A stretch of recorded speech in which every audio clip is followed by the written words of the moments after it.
আসসালামু আলাইকুম, কেমন আছেন সবাই? আশা করি আপনারা ভালো আছেন। আমরাও আল্লাহর রহমতে ভালো আছি। আরও একটি নতুন ভিডিও নিয়ে আপনাদের মাঝে চলে আসলাম। আপনারা সারাদিনে যেগুলো আমি করি এগুলো আপনাদের মাঝে তুলে ধরার চেষ্টা করব। আপনারা সম্পূর্ণ ভিডিওটি দেখলেই দেখতে পাবেন।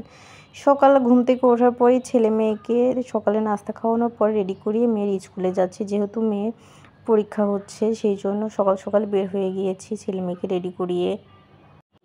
মেয়ের স্কুলে চলে আসছি, সিঁড়ি দিয়ে ছেলে উপরে উঠে যাচ্ছে, মেয়ে উপরে উঠে যাচ্ছে। মেয়ে তো আগে চলে যায় সিঁড়ি দিয়ে উঠে, ছেলেও আস্তে আস্তে উঠে তার আপুর ক্লাসরুমের দিকে যাচ্ছে। ছেলে সিঁড়ি দিয়ে উঠতে উঠতে একটু পড়ে গিয়েছে হোঁচট খেয়ে।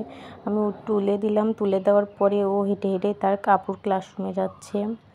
মেয়ের স্কুল ছুটি হয়ে গেছে, ছেলে মেয়েকে নিয়ে একটা গাড়িতে উঠে এখন বাসায় চলে আসছি।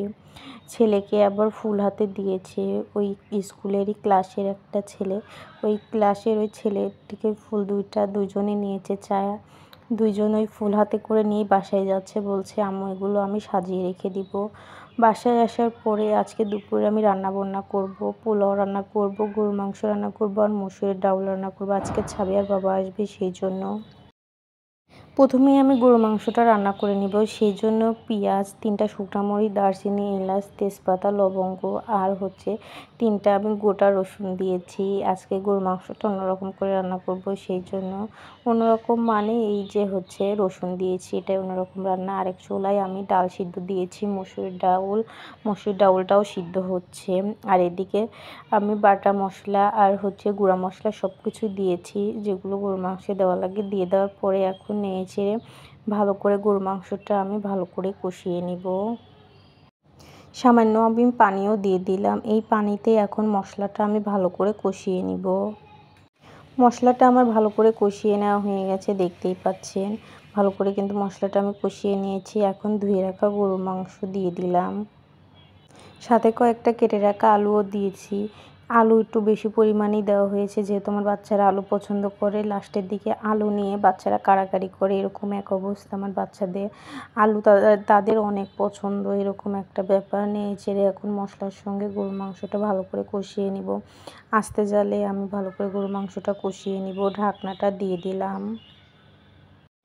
মাংস থেকে কিন্তু অনেকটুকু পানি বের হয়েছে, এই পানিতেই গরুর মাংসটা আমি ভালো করে কষিয়ে নিব।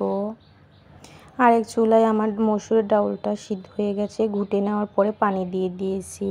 ডালে বড় উঠলেই তারপরে ফোড়ন দিব। পাঁচফোড়ন দিয়ে গরুর মাংসটা আমার কষিয়ে নেওয়া হয়ে গেছে, ভালো করেই আমি গরুর মাংসটা কষিয়ে নিয়েছি, দেখতেই পাচ্ছেন। এখন আমি পরিমাণ মতো পানি দিয়ে দিব। স্কুল থেকে আসার পরে মনে হয় না যে রান্না বান্না করি, যে পরিমাণ বাহিরে গরম, রুমেও যে পরিমাণ গরম। আমাদের বাসাটা যেহেতু পাঁচতলার উপরে কোনো রুম নেই, সেই জন্য আরও বেশি পরিমাণে গরম লাগে। ডাল রান্নাটাও আমার কমপ্লিট হয়ে গেছে, ডালে বলক উঠে গিয়েছে। আমি ফোড়নও দিয়েছিলাম ডালে, ডালটা এখন নামিয়ে নিব। আমাদের বাসার উপরে আর কিন্তু ওরকম রুম টুম নাই, সেই জন্য আরও বেশি পরিমাণ গরম লাগে। পানি দিয়ে দেওয়ার পরে ঢাকনা দিয়ে দিয়েছি।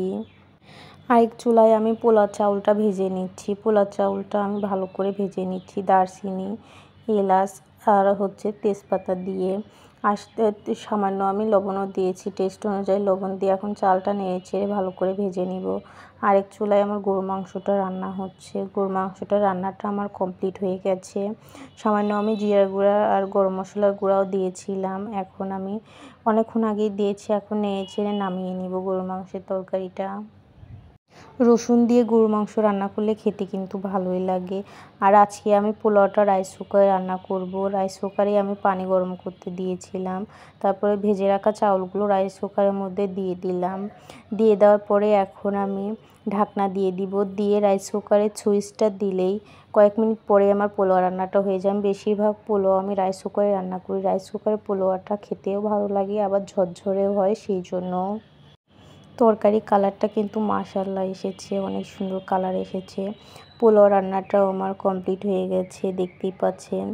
আজকের পোলাও রান্নাটা আমার একটু লেটকা হয়ে গিয়েছে, জানি না, পানি মনে হয় বেশি হয়ে গেছে, সেই জন্য সামান্য লেটকা হয়েছে। না হলে আমার পোলাও রান্নাটা কিন্তু ঝরঝরেই হয়। রান্নাবান্না কমপ্লিট করে নেওয়ার পরে রুমটা মুছে নিচ্ছি।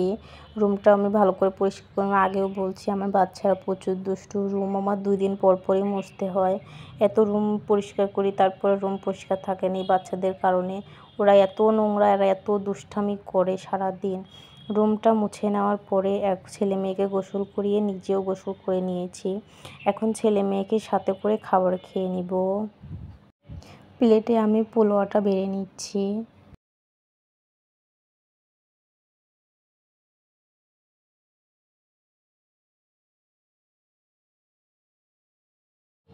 মাংস রান্নার যেহেতু কালারটা সুন্দর এসেছে, খেতেও কিন্তু মনে হচ্ছে ভালোই লাগবে।